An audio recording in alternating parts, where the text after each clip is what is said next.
আপনারা দেখছেন আরকে নিউজ বাংলা।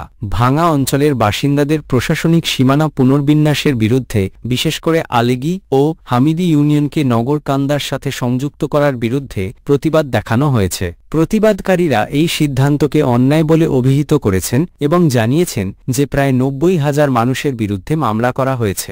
বাসিন্দারা জোর দিয়ে বলেছেন যে এটি একটি শান্তিপূর্ণ মাতৃভূমির আন্দোলন, কোনো রাজনৈতিক আন্দোলন নয়, এবং তাদের দাবি পূরণ না হওয়া পর্যন্ত তারা পিছু হটবেন না। তারা নির্বাচন কমিশনার, প্রশাসন এবং অন্যান্য কর্মকর্তাদের কাছে তাদের ইউনিয়নগুলো সংযুক্ত করার সিদ্ধান্ত বাতিল করার জন্য হস্তক্ষেপের আবেদন জানিয়েছেন। তারা উল্লেখ করেছেন যে বর্তমান পরিস্থিতি প্রায় 50 লক্ষ মানুষকে একটি পুলিশ স্টেশনে প্রবেশ করা থেকে বাধা দিচ্ছে। প্রতিবাদকারীরা 3 দিনের অবরোধের ঘোষণা দিয়েছেন, যা তাদের দাবি পূরণ না হলে অব্যাহত থাকবে এবং প্রশাসন পদক্ষেপ নিতে ব্যর্থ হলে আরও অশান্তির হুঁশিয়ারি দিয়েছেন।